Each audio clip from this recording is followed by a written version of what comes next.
All right, what it is your girl Cadillac. Yes, I'm Cadillac Dixon. I'm the drama like prison wife. I can't find the right lighting. I'm the legally blind artist that is rapping and painting for justice. Hoping girl to see justice before all face to black. Yes, it's your girl Cadillac. Anyways, I am coming through on February the 11th, chilling out here to the park, recording today's video. Today's video is really the video that I wanted to record. Now it's like coming from right there, this bright light, girl. Today's video is the video I really wanted to record yesterday, but my aunt called me, said that she really want to talk about this situation. She doesn't know what she's going to do. So instead, I headed over to where she's at, and I did an interview for her. I've been sharing it all over my Facebook. I need to put it on my community page here if you guys would like to share as well. She has been displaced since Hurricane Ian in Florida last year in October. And while being displaced, she's also dealing with something going on in her mobile park home. You're going to have to watch the video to see. But the judge gave her mobile home away. So now, FEMA gave her the money to fix her home. And she can't even fix her home. Well, they gave her bits and pieces. I don't think you would have been able to do much of anything with what FEMA gave her. But she couldn't even attempt to fix her home. They gave her home away. So now she technically has to get out of this hotel within this month, like next week or so. She's going to have to be out of the hotel. And at that point, she will be homeless. So I'm trying to help her to get her story around. I don't know everybody in this world. Possibly somebody knows somebody that can help in the situation. So I ran over there to help her break this story. Hopefully, I can't even break my own story, so I don't know how much help how much help I'm gonna be, but I mean, I can do what I can try to do, you know what I mean? And that's all that we can do, right? So I went over there. I was gonna set up and paint and stuff like that at the park, but when she called me, I'm like, I could just set up over there and I'll paint, and we could just set up and do the video there. So in that video, you do see me working on at Pretty Boss TV. You see me working on her project, Reach the World Painting, as we are discussing what happened to her and the injustices that she's going through with this mobile park, right? So before that, I wanted to sit and paint and review this video from Rajiva the Ruler. Y'all know I love Miss Rajiva. She did the 8+ years, almost 10 years in prison behind basically her boyfriend out there doing stuff, and she was there. She kind of knew what he was doing, but she was like, oh, that ain't got nothing to do with me. But when the chips fell, he threw it off on her, and she had to do time for something she really wasn't even doing, but because she had knowledge of it, and whoever squeals first gets the deal first. So, he, I guess, got the deal in that situation because she was left holding the ball with 10 years. So she's out. She's thriving. I think she's doing really good. So she had a video that I seen yesterday when I got up. And it is, let me give you the name of it. Okay, so her video is How Probation Affects My Mental Health. Monthly PO check-in.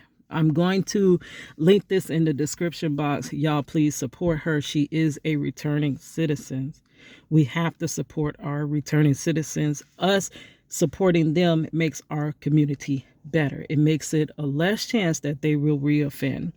So she's just telling you what she goes through in her day of when she does have to go and check in with her PO, her probation officer, right? So let me play a little bit of it. She was like, but this time wasn't so routine. It was just something like, so we'll play a little bit of that. And then I'll give a little commentary of how, because she was saying how she don't know if this lady knew how she was making her feel, but they do that to us, the loved ones of the prisoners as well. Anything or anyone associated with a person that's currently incarcerated, a former incarcerated person, anything that has to do with them, anyone connected to them, they tend to look down on you. So me, I have gotten looked down upon for being a prison wife. People look down upon me because of that. So I can kind of understand. And then I'll give you a quick instance of something similar that happened to me. All right. It's just what it is. So she's coming out the probation. That I had with the visit today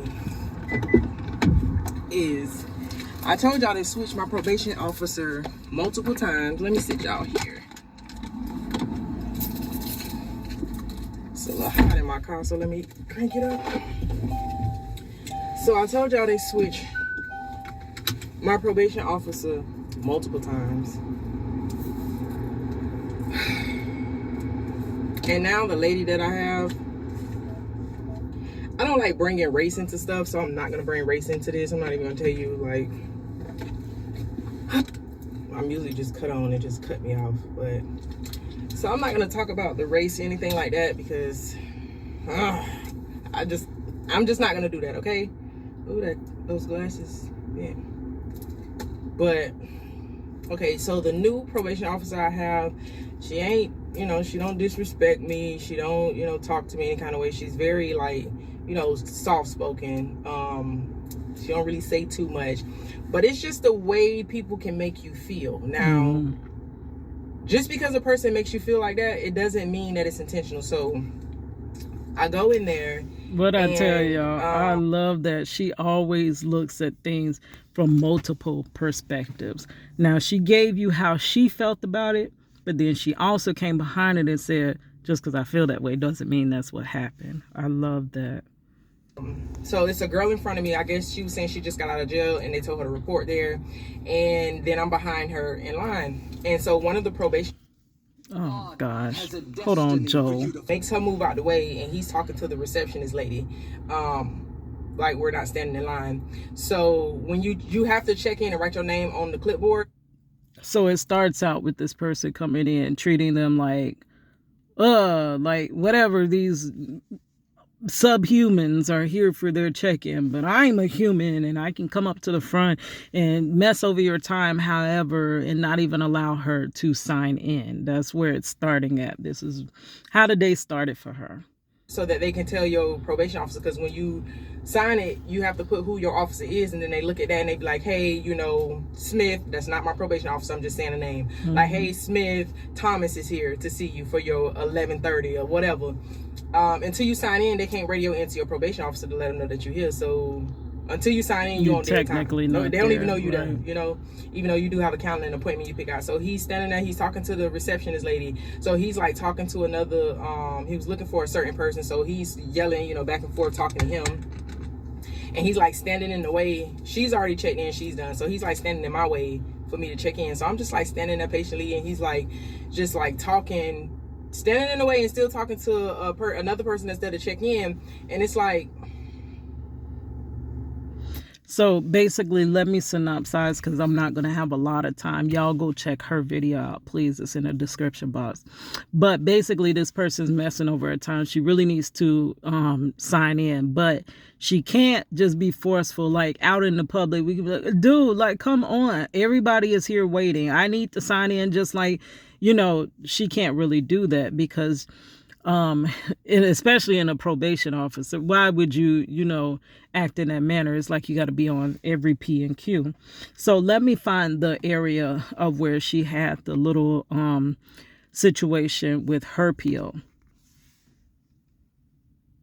She comes and she grabs me, so I walk to the back with her, and the way she did my drug test. So she's like, we'll go in here, we'll go ahead and get that out the way. So I'm used to doing drug tests, so it ain't nothing. Like I even told y'all in my last video, get ready with me, go check that out. But I told y'all in my last video, like, I have to take a drug test every time I go in there because I'm on drug offender probation. So you gonna take a drug test when you on felony drug offender probation. So I already knew I was gonna take one. So that's not the part that got me. What got me was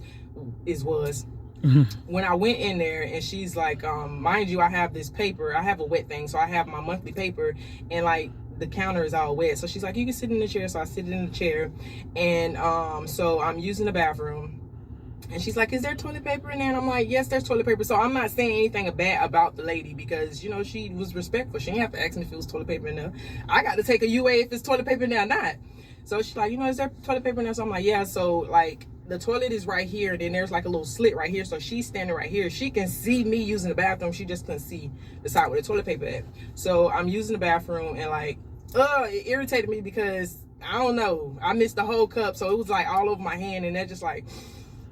that ain't that lady's fault, so I'm not blaming that on her. But it's like missed the whole cup, so now I have it like all over my hand. So while I'm using it, and she was like, sit it on the ground until you're done, because, like, you know, you fill up the cup, but you still have to, you know, pee more. It's not just what's in the cup. So she's like, you know, sit on the ground until you finish. Now, mind you, I've never sat a cup of urine on the ground. Like, nobody's ever asked me to do that. Always, even with her, with the last one, I, you know, urinate in the cup, give them, and then, like, they have gloves on, so you pass them the cup, they grab the cup, they sit it on the thing, then they test it, you know, and then, like, they have you pour it in the toilet and then throw it away and all that other stuff like that. So she's like, sit it on the floor. So I'm like, all right. So I sit it on the floor, and, like, I'm like, you know, cleaning off my hands with the toilet paper, cleaning off myself and everything like that. So then she's like, you know, you can sit over there. So I'm washing my hands. So she opens the door, and I'm like washing my hands and everything. I got to take off all these rings to wash my hands. I don't know why I even went in there with them on. I guess I didn't expect to pee on my hands. Like, anyways, but so back. Hands, and then she's like, oh, and she was like, when you finish, I want you to pick up the cup and put it on. That's what irritated me. That is what irritated me, because you had me sit that cup on the ground. Okay, while I'm using the bathroom, you had me sit that cup on the ground. Now you had me go wash my hands, and now you want me to come pick up that cup and put it on the counter. I have never had somebody tell me to sit a cup of urine on the ground and pick it up and give it to them. Once you touch that cup and give it to them, they test it while you're sitting on the toilet.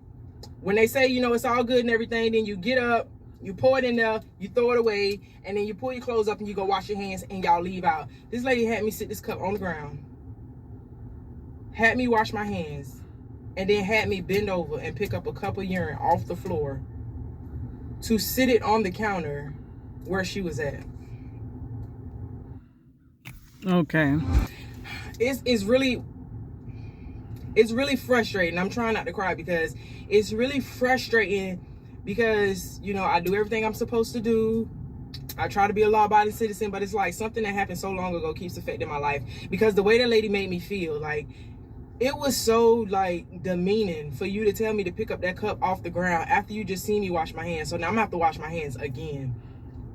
And on top of that, I had to wait to wash my hands because after I picked it up, put it up there, you told me to sit down. I can't sit down, but I have to sit down because you told me to sit down. So now I have to wash my hands again, sit down, and then you tell me to come back over there and grab that cup and pour it in the toilet and then throw it away. So I just had to wash my hands 3 times while you have gloves on. You have gloves on. You wouldn't have had to wash your hands not one time. So to see the rest of her video, and even if you don't want to see the rest, just go to her video anyway, play it, help her grow her channel. This girl has a great message. So the whole point in it was that just the little mannerisms is making her feel like they're treating her though, you know, I'm up here and you're ex-offender, so you're down here beneath me. So that's the mentality that they come in with. The COs are actually that way as well. A lot of them, not every last one of them. I've met a few COs. Y'all know I'm the 21-year OG prison wife. So I done met my share of COs. Not every CO is like that. Some treat them like they're human, treat you, the ones that's visiting them, like you're human.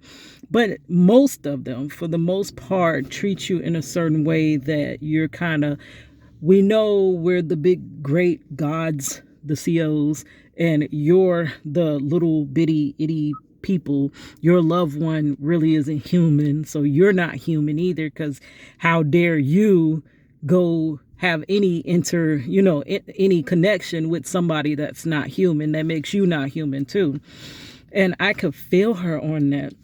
Though I am not or have never been in prison. I have no record. Even when that police pulled me over and was asking me when the last time I've been to jail, I'm like, I was flabbergasted. I'm like, how dare you? I've never been to jail. I have no record. And when he ran my thing and I knew he felt salty, because he accused me of having a record. Like, how you assume I got a record, girl? And I had no record. Like, they treat you in that manner. Or like when I went to visit my husband and the man was assuming that I knew what DOPE was. To be honest with you guys, I haven't had a drink in my life. I had one drink now in my 40s. I never had any drinks, any substance, anything. I've never even smoked a cigarette. Not even back when, you know how people say peer pressure and this and that. I never had nothing. So I have heard of substances in rap lyrics, in movies and stuff like that. But I did not know what DOPE was. I know it's a substance, but I didn't know what technical word, what was the exact substance of DOPE, right? So the guard is up there. They accuse me of having substances in my car. Coming to a prison. How dumb do you really think I am? And I just graduated college the week before. I'm here to see my husband. I know you think I'm here for every other reason up under the sun, but he actually is my husband, and we actually are here for family time. We're not here for all that other random stuff that other people possibly could be there for, right? So he basically, you have to watch those 2 story times where I explain where all this was a setup to try to get back at Marcello because he wrote up a grievance against an officer. So this was their way of getting Marcello back, because they know I'm the only one over all these 21 years that have been visiting him, right? So this was their way. So they're saying the dogs hit on my car after I went into visitation for 5 minutes.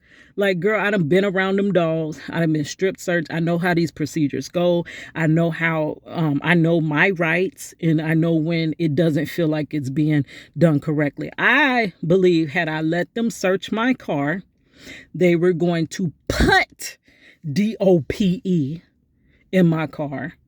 And he kept on, oh, if I find something, I'm taking you to jail. I'm taking you to jail. Like, I'm really supposed to be boo-boo the dang on fool and let you search my car. I know I don't know what DOP is. And I know ain't no DOPE in my car. So after that whole situation, I had to decline the search, because I'm like, you ain't even got no, what is the reasons? You're not showing me that the dog really hit on my car. You really have no reason. They were trying to trick me into giving them consent to search my vehicle, right? So later I had to ask somebody, what drug is considered DOPE? What is it? I don't really know. But this man assumed I knew that. I've also, went to see Marcello, I have another story time about that, how I was humiliated. And I, at that point, told Marcello I would never, if I have to, I've already had to lower my self-esteem, myself so much to visit him, because they treat you, I'm telling you, I know the mentality of the people that oversee, incarcerated citizens and formerly incarcerated citizens. I know that mentality. A lot of them have the same mentality of our officers. Like, it's this, I sit high on God's lap and I look low down on you, you know. And I'm not saying everybody, but a lot of them have that mentality, right? So I was so humiliated, and I will put that in the description box as well. I was strip searched because I went through the metal detector and my button went off. And even one guard was saying, it's her button. It's definitely her button. Even before that, it was a situation where they were strip searching. This is when they first started their strip searching of the visitors. And they specifically were strip searching the black women. Why are you just strip searching us? We're the only ones doing the wrong thing. You know what I'm saying? I'm not even there to do the wrong thing. But because I'm in my black skin, you're assuming that I am there for that reason, right? So I know Miss Rajiva says she doesn't want to include race, but I mean, I have to in my story because a lot of times that's how we're treated. We're treated according to our race. And like this, it's not really due to her race, but she's being treated in a certain way because of her being an ex-offender. Not every ex-offender is the same. Not every ex-offender has done what they've been in prison for, you know? But that story, the lady proceeded to strip search me because she wanted to, because she could. They knew it was my button. I was on my monthly, and they didn't let me keep my underwear on. That was completely humiliating. I was supposed to be behind a screen where they could see nothing but my silhouette. Why were they standing on the side of the screen, looking behind the screen? I'm like, what is the purpose in this freaking screen if you're looking at me from the side and you can clearly see me? They made me squat and cough. And I had to take my underwear off that had the protection inside of it. So I'm squatted and coughing. And girl, to see my husband, because my button went off, and you knew it because you acknowledged it's her button, but you proceeded to strip search me. And if I hadn't consented to your wrong, you didn't even strip search me in the correct manner, right? But if I hadn't consented to it, they're quick to say, we're gonna terminate your visits. See, they hold that over our heads. Oh, you want to see your loved one? Then you'll jump through this fiery hoop. Then you'll let us violate you. And they're doing that as well. Oh, you want your freedom? You're a returning citizen? Well, then make sure you let me do whatever I want to do. You want your freedom, right? You want your freedom because I'm the one that can take it from you. I can violate you. I can, so you can't show anger. You can't show any opposition to what they're doing. You have to go through with being mistreated. That happens with law enforcement. That happens with the CEOs. That happens, I'm telling you, and it makes you feel as though you're beneath because you know you have to basically put up with this. If you want to, in her case, stay on the straight and narrow and get her life together, she has to put up with whatever they, throw at her. And for me, if I want to be with my husband, I know that I have to put up with whatever they throw at me. And it belittles you. It makes you feel very much this big. So I just wanted to read a couple of comments that people left on her video. Please go check out her video. Also, you can check out my videos of how my rights were violated during visitation to see my husband. I have different videos about that. And then also how I was humiliated, strip search, because my button went off. And they didn't have to do that. They could have wanded me. There were so many other solutions. She just wanted to strip search me. All right, guys. So let me read that real quick and then I'm gonna get up out of here. So I love this one, this comment. I would say the name, but it's a lot of letters and numbers. It's not just a name. Okay, it's called microaggression. It's what others use, especially when it comes to us. Use race anytime it's race. Do not be fearful. We live in a racist country, period. Oh, that's where she was calling it like it is. I mean, just because we speak about the racism that happens against us, please, anybody watching, don't think that I'm racist. I am not. I am not. I literally, and I'm sure Regiva is not as well. But I didn't grow up around black people. I grew up around all white people, all white, and then it started being a lot of Spanish moving into our neighborhoods, and then in the 90s it became a lot of Haitian and Jamaican, and that's when I started being around more cultures. But I grew up around all white people. I'm telling you. So I love white people. I love people, period. But I have to call it like it is when it does happen. And I like that she's saying that it's microaggression. Y'all remember the beauty queen that had just they said she outed herself, self-deleted, which that's questionable. But she was fighting. She was also a lawyer. And she was also like Miss America or something like that. And she was actually working to help free wrongfully convicted people as well. But on her TikTok prior to her dying, she was talking about that, about the microaggression she had to deal with being a lawyer, how they looked down upon her, like, how dare, ain't no way you could be a lawyer, you have to be the defendant. Like, she was accused of being the defendant many times when she was there as the lawyer. Anyways, I'm about to run out of time. Just have a great day. I'm going to work soon, to my workshop life. Right, but it's my last day of the week, and I will be preparing because we're going out of town to see my husband graduate, yes, from construction school in prison. All right, guys, it's your girl Cadillac.